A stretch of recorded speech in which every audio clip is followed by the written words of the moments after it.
Hello, friends. Stephen Talbot here, and today is Tuesday, December the 12th, 2017. And I just dawned, or as soon as I saw that date, it reminded me that my ex-partner's birthday is today. So if he's watching, happy birthday. So I did want to talk to you about a few things. I sort of have an agenda today. So first, I'm gonna sort of talk and walk and talk and walk and talk and walk. So let me just put my coat on really quickly. And I'm going to take you guys with me shopping today. Not shopping, but... Well, I guess I am actually going shopping. You know, I got to go get me some vegetables. You guys know that I love my vegetables. So I'm actually bringing my journal with me because I did write down some things that I wanted to talk to you guys about. So let me just get my journal and my lead pencil that my Aunt Linda got me turned on to. Got to have my lead pencil. Love it. Love my lead pencil, darling. Okay, so do I have my wallet? Yes, I do. And so we can commence our day. And some chapstick because it's cold. It's very, very cold outside, honey. Yesterday it was like 61. Today the high is 39. 39. That's really fucking cold. Okay. And we're off. Let me just shut the light off. Actually, look at me leaving the house with all these damn lights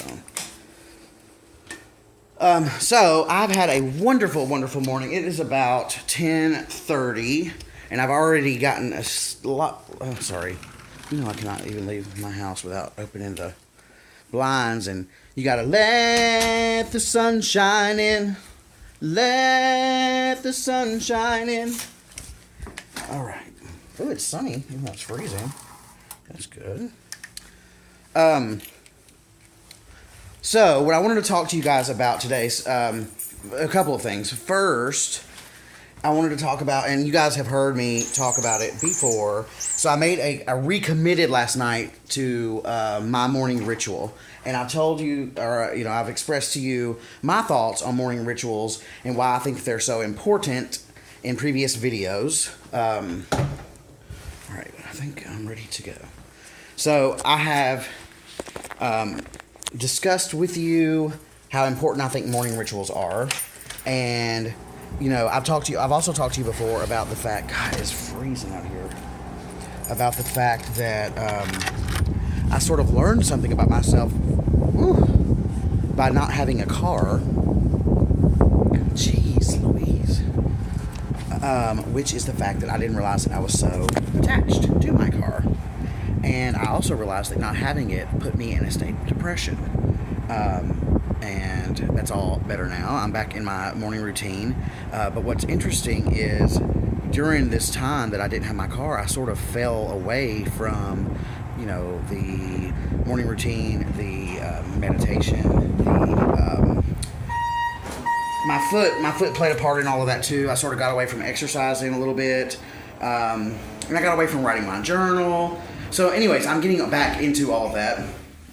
And I wanted to share with you my morning ritual that has just been modified from its previous version, which I've talked to you guys about before in a previous video. And so these don't necessarily happen in the same order that I'm going to say these to you in. I'm still sort of toying around with that and sort of experimenting, and everybody's different. You have to find out whatever works for you. So if you're experimenting with morning rituals and you want to see what works best for you, then I highly recommend and strongly encourage that you play around with it. Do some research online. There are there's no shortage of YouTube videos on the subject. You can get lots of very inspiring and very successful people's and CEOs of companies. You can get there's tons of blog posts out there where they interview a bunch of different CEOs of companies and they talk about what their morning ritual is. So, be sure that you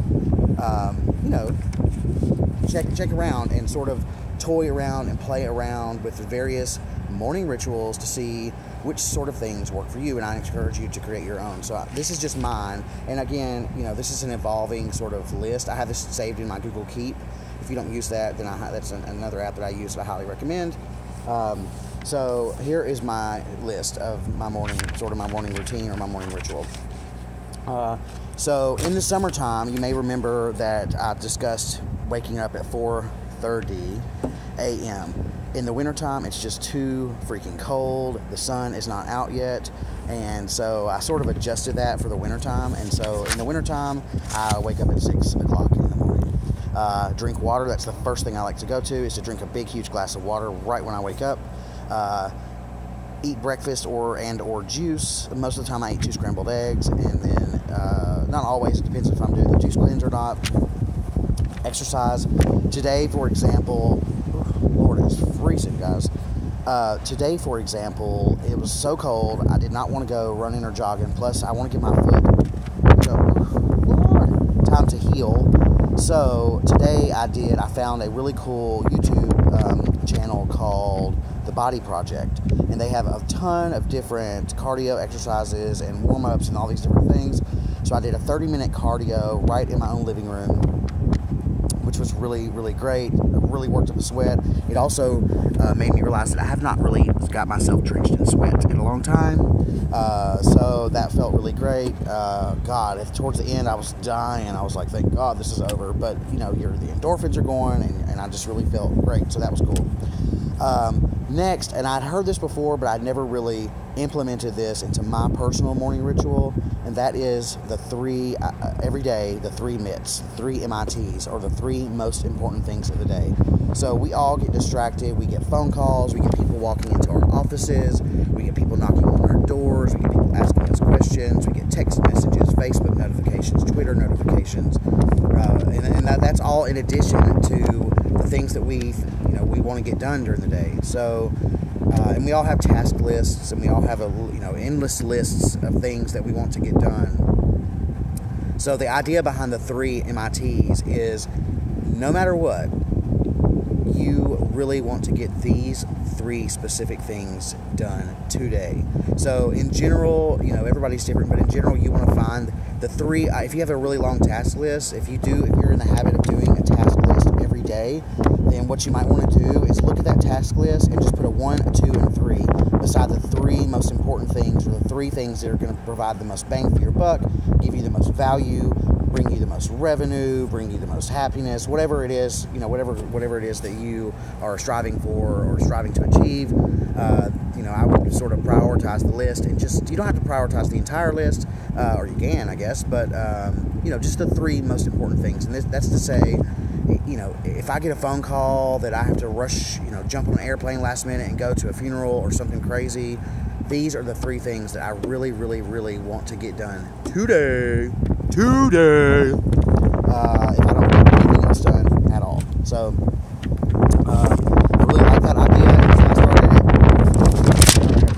It's just too cold. Please hold. 1 minute, if you don't mind. Plus, the wind is probably really loud in your ear. I'm not sure. Okay. Alrighty. So, the next thing on the list was the 3 MITs. I think that is great and important, and I think that it's a great idea. I strongly encourage you guys to try that out in your own routines.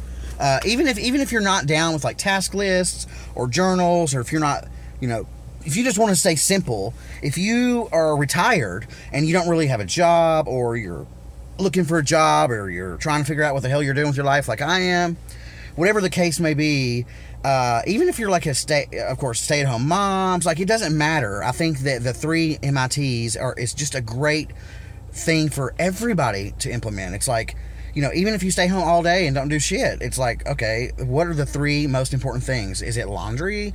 Do I need to go to the grocery store? Do I need to make that one phone call? Do I need to call that insurance company? Do I need to make this, claim on my cell phone insurance? Whatever the 3, do I need to return this item before the 30-day return policy is up?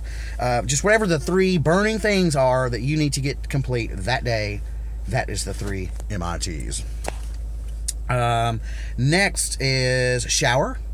And as I've talked about before, I always end my showers by turning the faucet on cold, which really is getting more difficult as the cold weather continues to come in. I did it today, and I was like, I let it hit my head, and then I was like trying to be real fast, and I was like, 30 seconds. Oh God, 30 seconds. I can't do it. So I had to like turn a little bit of the hot water back on to be able to stand it. But I'd like to be able to get to where I can let it go solid, because I think that it just invigorates me. And maybe it doesn't work for everybody, but I strongly recommend that you try it. Just put the cold water. Maybe you can try it out for 2 seconds. Come on, guys. 1 second. Let the cold water hit you for 1 second. And then turn it off. Turn the water off. Don't go back to hot. But anyway, try it. I find it helpful. I find that I feel like it just wakes up all the cells in my body, and it's great. So that's the shower. Next is meditate. I did meditate this morning. I had a really good 15-minute meditation, as I talked to you guys about many times before. The app that I use is called Aware, and I highly recommend it. Next, this is something that I've definitely talked to you guys about before, TED Talk. So this is just something I'm sort of experimenting with, and something that I added to my morning ritual starting today, and that is to watch one TED Talk. All the videos are posted to YouTube, but you can also download the TED app, and you can actually create an account or use your Facebook account to create an account, and it allows you to add things to to sort of push the little heart button and add it to your heart list, the TED Talks that you love, and also to add them to various playlists. I love TED Talks. They're like, their slogan is sort of ideas worth spreading. People that are game changers in their industry, or people that are doing really good things in the world, or people that are researching the latest things, or innovating the latest technologies, or whatever. It runs the gamut from psychology to technology to every industry that you can imagine, to self-improvement. There are authors. Check out TED Talks. They're inspiring. The one I watched 2 today, actually. One of them was by Julian Treasure, and it was called How to Speak So That People Will Want to Listen. And that's actually the second part of what I'm going to talk to you guys about today, because I found it very intriguing and very interesting, and I'm going to implement some of these practices, or just keep these in the back of my mind when I'm communicating with people. And I think that I wanted to share that with you, because I found it really valuable, and some really good reminders in there. So I'll share that with you as well. The second one I listened to was also about communication, and it was just the first one was more. They were both about communication, how to be a better listener, how to carry on a good conversation, how to be open-minded and not get sort of drawn into the weeds. Because in today's world, it's like there's so much controversy for every side of any equation. There are people that feel so strongly about it, and there are people that equally feel oppositely as strongly on the other end of the spectrum. So it's like, can we even have a conversation today without somebody getting offended? And so that was the other TED Talk that I listened to, and I apologize, I cannot remember the name of the lady that gave the second TED Talk, but maybe I'll bring that up later in a future video. And then the last thing in my morning ritual is my daily vlog, which is this. As I've said before 1,000 times, it's I find it very therapeutic, and it's something, it gets me into the routine of doing something consistently, and I find it therapeutic. I enjoy the camaraderie. I hope to build a community of like-minded people and continue to gain followers, and I hope to be inspired and to inspire. And so that's the reason that I do that. So that is my morning ritual. I'd love to hear what yours is. If you would like to leave a comment below, I would love that. If you have any encouraging comments, I would like that as well. If you have any questions, check out the comments section below, and let's talk. So the second part of the video, like I said, I listened to a TED Talk today by Julian Treasure, and it's called How to Speak So That People Will Want to Listen.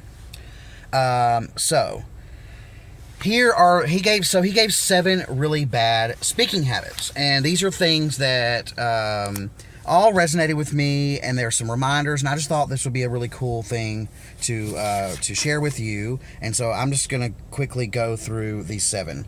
So these are the bad speaking habits that the average I don't think he said American specifically, but that people around the world have, and that kind of make it hard for people to want to listen to you. If you exhibit these habits, and believe me, a lot of these resonated with me, and I became aware of some things that I do in daily conversation that probably turned people off from wanting to listen to me or to have a meaningful conversation with me. So the first one is gossip, and that is speaking ill of someone not present. I gossip.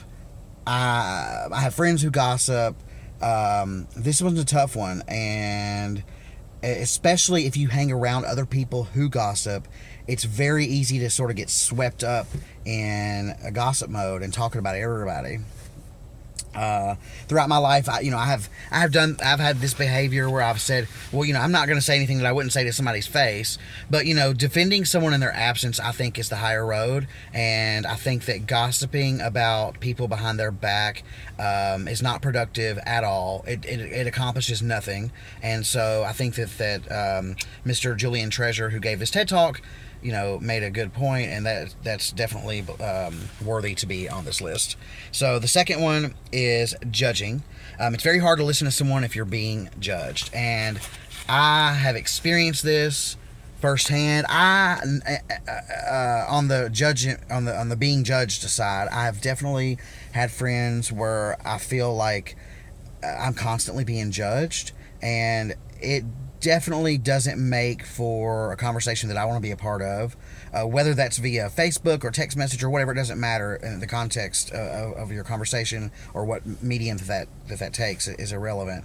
It's just, if you're being if you constantly feel like you're being judged, what good is that? It just makes you feel inadequate, and it makes you feel like you're not good enough, and that people are looking down on you, and nothing good comes from judging people. So I've been on the receiving end of that, and I'm sure that I have also been judgmental, although I really try to not be judgmental, and that's constantly something that I'm self-aware of. I try not to pass judgment.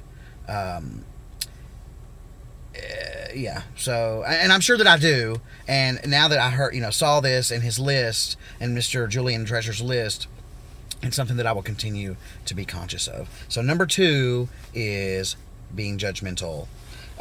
Being judgmental does not make someone want to be a part of the conversation with you or to listen to what you have to say. Number 3, negativity. The Mr. Treasure used an example. He said that his mother, one time he remembers saying, did you know today it's already October the 1st? And his mother said, I know, isn't it dreadful? It's like, damn, you can't even say the day of the week, or the time of the month, or the date, or whatever, without somebody being negative about it. It's like, I'm sure you guys can relate to that, and you know people who are like that are just constantly negative. No one wants to be negative. Is contagious. It's just not. It doesn't do any good for anybody to be negative. No one is going to want to listen to you or to put any stock into what you have to say if you're being negative. So that's definitely something that rang true when he said it, and I can definitely relate to that as well, and I'm sure you can as well. Number 4 sort of goes along with the third one, and the number 4 is complaining. I've talked before in previous videos about complaining, and about how I was trying for 7 days not to complain. It is very, very difficult to do. God, I complain a lot. Guilty! And I catch myself complaining all the time. So if you're not even aware of whether or not you complain a lot, you probably do, and it might be a good exercise for you to do, like I did about a couple of months ago, and just try to be conscious of complaining, and tell yourself that you're not going to complain for an entire day, and see how hard it is. You will catch yourself 1,000 times complaining. And I've also heard of people wearing a rubber band, and every time they complain, they sort of pop themselves. And so that's another way that you could do it, if that interests you. So complaining is number 4. Number 5. God, this one is This one really grinds my gears.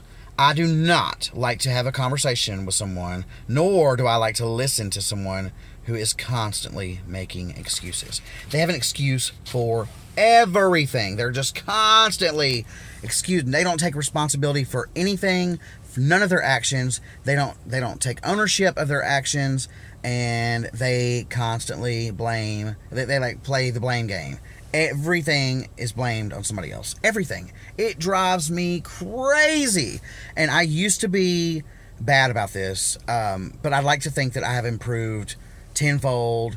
And yeah, so think about that. How many times are you giving excuses? Are you making up excuses for why this happened or why that happened? When are you going to take responsibility for your own actions? Even if there are things that happen in your life that are not your fault, you can take ownership of the way that you react to things and your response and your reaction. And that's the bottom line. So, even if something happens to you that's absolutely not your fault, there's no need to make excuses or blame somebody else. Just own it. And how are you going to react? How are you going to own it? How are you going to move on? How are you going to learn from it and better yourself and better the lives of those around you? That is what matters. Making excuses is not something that is cool to listen to, and it's not something that adds any value to the world whatsoever. And if in case you can't tell, all of these things I'm naming sort of live in the realm of negativity. They sort of live in the yin and yang of the negative side of the yin and yang. And so yeah, there's definitely a common theme here. The sixth one, I'm so bad about this. I catch myself doing this all the time. And when he said this, I thought, oh my God, I do that a lot. So this is definitely probably the number one thing that I am going to work on in this list. And that is embellishing and exaggeration. Or flat out lying. I don't just flat out lie, but I do find myself just about nonsense. Like, sometimes, for example, so this other TED Talk I listened to today, she talks about if you don't know something, just say that you don't know. So I listen to a lot of podcasts, I read a lot of blogs, I read books, I watch lots of documentaries. And so anytime I'm in a conversation with someone, there might be something that's relevant to the conversation that I've seen in a blog or documentary that I want to talk about. And I always catch myself, I don't remember the percentage. Like when people on documentaries or blogs or whatever say, a recent study showed that 95% of people do this or that or whatever. I don't remember those percentages. 13% did this and 25% did that. But usually if I bring it up in a conversation, I catch myself saying, you know what I saw recently? Like 95% of XYZ does QBC. I mean, you know what I'm saying? Like 95%. And I always exaggerate, or maybe I don't exaggerate, but the point is that I don't know the exact percentage. So I should I should enter the discussion with that disclosure and say, I don't remember the percentage, but I remember like being really surprised by hearing the amount of people that do this or that do that or that experience this or experience that or have this or have that or whatever. I find myself exaggerating a lot. So this is definitely something that I'm going to work on. And sometimes exaggeration borders on the line with just flat out lying. And so this is definitely something that I am going to be more cognizant of, and maybe that rings a bell with you, and maybe that's something you want to work on. And last but not least is dogmatism. What is dogmatism? Dogmatism is sort of like confusing fact with opinion. I used to have a friend that I grew up with. His name was Chris. Chris Smith. Shout out to him if he's watching. He probably remembers these conversations that we used to have. I mean, we were young. I'm talking like I was probably 12, 13, and he was a few years older than me. He lived upstairs from us in our apartment. We used to have debates I just remember us arguing all the time. He would say something as though it was fact, and I'd be like, what do you, that ain't factual, that's your opinion. And I always felt like, and looking back, I don't remember who was right or wrong. I just always remember arguing with him and trying to explain to him what a fact was and what is known as a fact versus what is an opinion.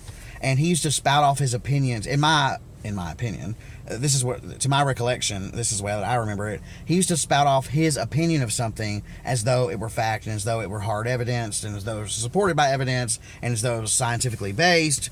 And people do this a lot. They say, so I have another friend actually recently who said something on one of my YouTube comments that was flat out an opinion. In fact, it wasn't even an opinion. Like, there's hard-based scientific evidence to the contrary of what he said, and I was like, please don't spread misinformation, because that is completely 100% not true whatsoever. And then he came back and said, you know what, it was late. I did not even mean to say what I said. That's not what I meant at all. He meant something else, so it was not even an issue. But that's just an example that popped into my head. He didn't actually mean to state an opinion as a fact, but it was like a typo or something, so that's cool. So yeah, confusion of fact versus opinion. No, if it's an opinion, say, that's fine. Everybody has an opinion about everything, and that's cool. We all have opinions. That's great. But there's definitely a difference between a fact and opinion. And the older that I get, and the more that the internet prevails over everything in our lives, the more that I realize that sometimes facts are not even facts. There are so many things that I have learned in school or have read as a fact. Actually, pretty much anything that you can Google, does XYZ cause cancer?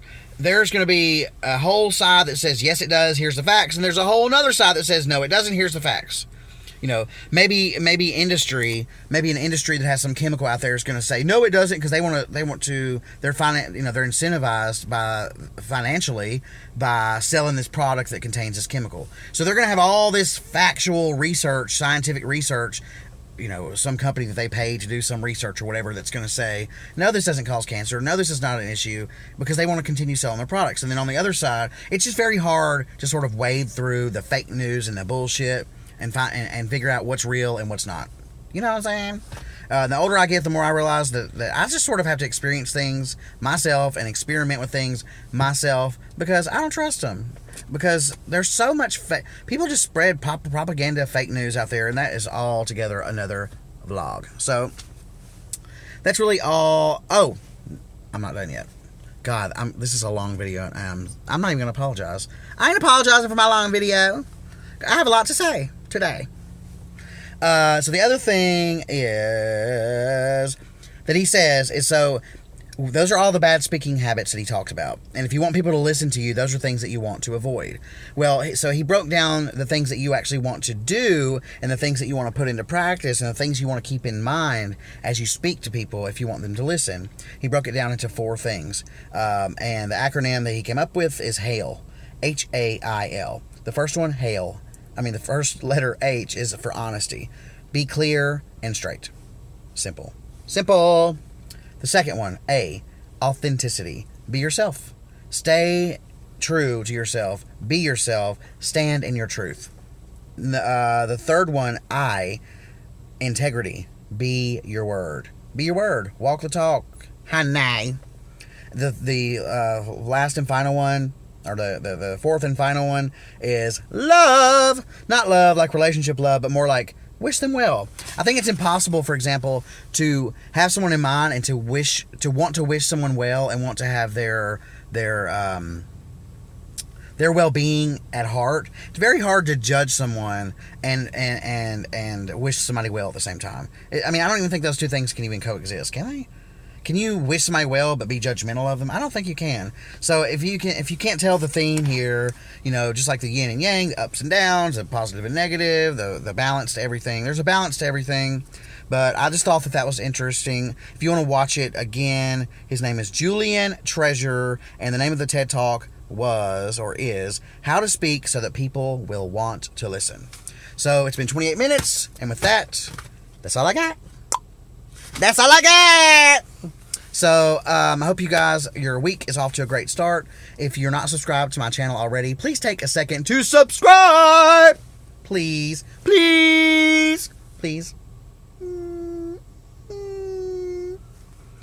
For real. Share it with your family. Share it with your family.